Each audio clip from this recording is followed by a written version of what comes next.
안녕하세요. 최지민 박사의 통계TV 최지민입니다.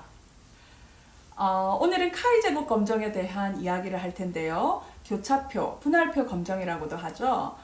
카이 제곱 분포와 가설 검정에 대한 기본 이해가 있으셔야 사실상 카이 제곱 검정을 정확히 이해합니다만, 이런 교차표가 주어졌을 때 행변수와 열변수 간의 독립성 검정은 어떤 메인 아이디어를 가지고 하는지를 오늘 제가 간략하게 설명을 드리고자 합니다. 자, 간단한 예는요, 비타민C 복용 여부가 감기 발생에 예방 효과가 있을까 하는 예입니다. 비타민C를 복용한 군 10명, 그리고 비타민C와 맛과 모양과 색깔이 똑같지만 효능이 빠져있는 가짜약, 위약, 플라시보를 복용한 군 10명 각각에 대해서 추후에 감기에 발생했는지를 살펴봤더니 비타민C를 복용한 군에서는 감기가 1명밖에 걸리질 않았는데 실제로 가짜약을 복용한 경우에는 5명이나 감기에 걸렸어요. 자, 그러면 이 10%와 50%의 차이, 이것이 과연 정말 비타민C 복용 때문이라고 할 수 있는지, 이 차이가 정말 유의한지를 살펴보는 게 되겠습니다.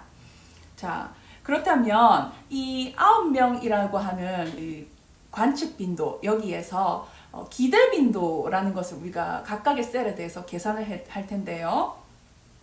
어떻게 계산하느냐면 20분의 14 곱하기 20분의 10 곱하기 20 해서 9라는 관측 빈도의 기대 빈도는 7로 계산이 됩니다. 이 이야기는 뭐냐면 총 20명 중에서 14명이 감기에 지금 안 걸렸거든요. 그런데 이 14명이 비타민C 복용 여부와 전혀 관계가 없었다면 각각 7명, 7명씩 이렇게 해당할 거라는 거죠. 그래서 그렇게 계산한 기대 빈도를 제가 빨간 색깔 괄호 안에다가 이렇게 넣었습니다. 자, 그렇다면 서로 독립이라고 가정했을 때의 기대 빈도를 계산했는데, 이 빨간 색깔 기대 빈도와 파란 색깔 관측 빈도 사이에 차이가 크면 클수록 이 두 변수 간에는 서로 독립이 아니다 라고 영향을 주고받는다, 끼친다, 이렇게 이야기를 할 수 있겠죠. 그래서 관측 빈도와 기대 빈도의 차이를 그냥 차이만 계산하면 더하면 0이에요. 그래서 제곱을 해서 그리고 기대 빈도로 나눈 값을 모든 셀에 대해서 더해줍니다. 자, 그렇게 하게 되면 카이 제곱 분포를 따르는 통계량이 되거든요. 자, 지금 이 같은 경우에는 3.81로서 사실상 카이 제곱 분포는 이렇게 생겼는데 오른쪽 꼬리 확률이 5%가 되는 지점, 이 지점이 카이 제곱 분포에서는 3.84가 됩니다. 특히 자유도 1인 경우에 해당하는데요.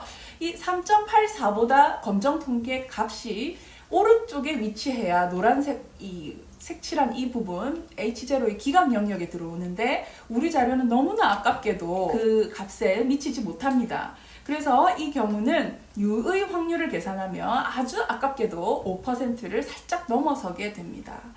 자, 그래서 넘어선다는 소리는 H0, 비타민C가 감기 예방에 효과가 없다라는 것을 기각할 만한 뚜렷한 근거가 없어요. 그래서 이 둘은 서로 독립이라고 이제 보는 거죠.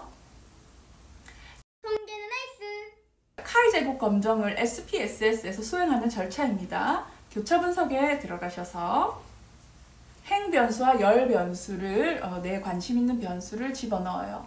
그래서 우리가 비타민C 복용 여부를 행으로 넣고 그것의 결과인 감기 발생을 열변수로 놓았습니다. 그리고 통계량에 가서 카이 제곱을 클릭하셔야 카이 제곱 검정 통계 값이 나오고요. 그 다음에 셀에 10%를 입력을 하시면 됩니다. 자, 그러면 좀 전에 우리가 카이 제곱 분포에서 한 3.81 이상의 값을 가질 확률을 0.051로 계산했잖아요. 그 U의 확률 값이 여기에 계산이 되는 것을 알 수 있습니다.